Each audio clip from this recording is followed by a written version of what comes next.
this person knows exactly what's up. If you read the post, it says, I'm too lazy to get out of bed or to do anything with my life. But in the second paragraph, you see, I'm not working on or studying at the moment, so I've got nothing to be up for, which means I can't find any motivation. That's exactly it. You can't get out of bed because you could try, right? But then now you have just hours of doing nothing, right? And so now you're like, wait, if I'm just gonna be doing nothing, why don't I just sleep in more, right?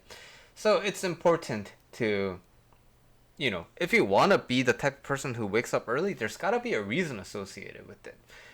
But since this person is clear on what the problem is, we can focus on something else. It's the fact that they can't really find the way out of it. So I wanted to use this post as a means to explain the kind of the overall process that you're gonna be looking for if you are in these types of times. So generally, there are two things I want to explain here, right? Number one is that whenever you do something with your life, right, there's a momentum that gets generated, and what does momentum want you to do? It usually wants you to continue doing it, right?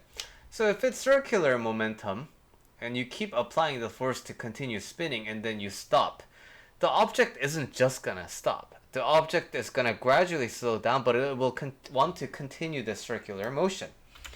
If it is a linear momentum, right, like a baseball, when you let go of the baseball doesn't just drop, right? The baseball travels until it meets the catcher's glove. Yay, right? So that's kind of the trajectory of life too. The more time you spend not doing something, the more you will want to continue not doing anything.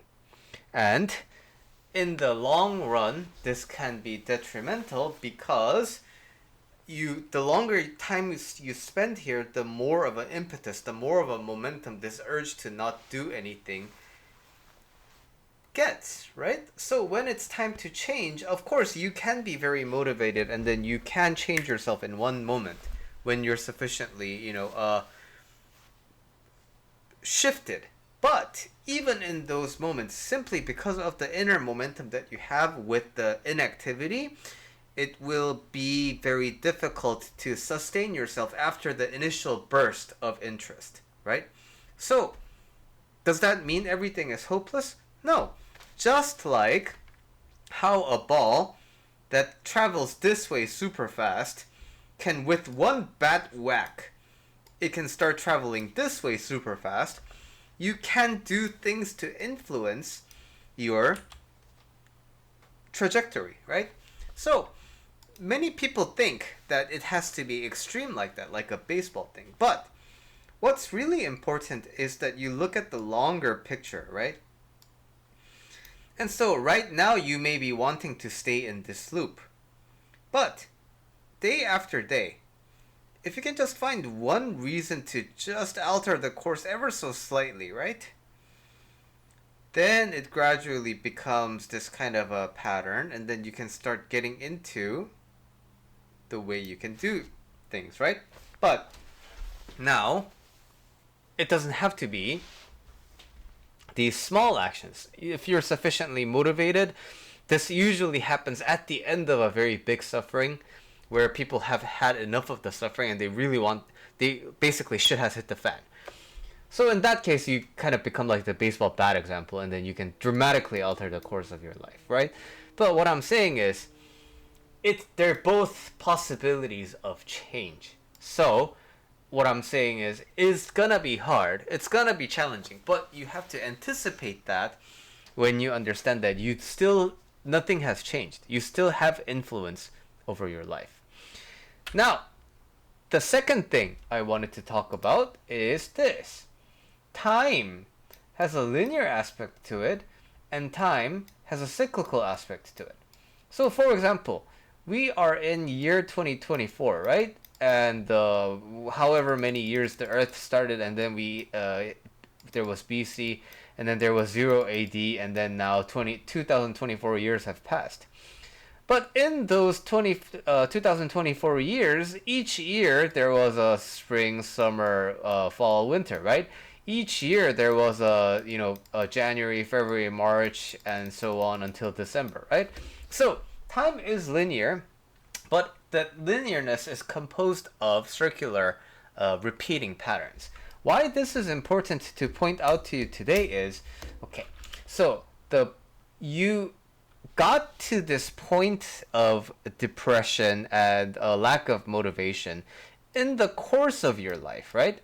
So there is a very likely chance, even if you leave your life just as is and just focus on relaxing and just focus on enjoying this time of relative peace, there's a high likelihood that the original trajectory that got you into this slump will want to continue progressing again, because time itself has a bit of a momentum, right?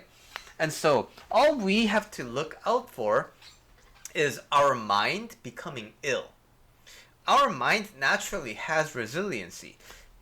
So suppose somebody punches me, I'll be very swollen and I'll have a black eye, but my body will eventually recover, right? So just like that, we can be shocked and we can be offended and we can be startled. But over time, we have a resiliency to sort of come back to ourselves. And the more you are aware of this, and the more you recognize that, I seem to be stuck in this state for quite a while, and my resiliency seems to be dropping. So if you can just watch out for that one thing, right? And you start taking things a little bit more seriously at that time, like consulting a therapist or consulting a coach or something like that. That may be like the only thing that you really have to look out for, because again, your life may just move you forward. That's happened to me. I can attest for its happening, so to speak. Also, on my type form, there is a quiz that you can take to assess your mental toughness today.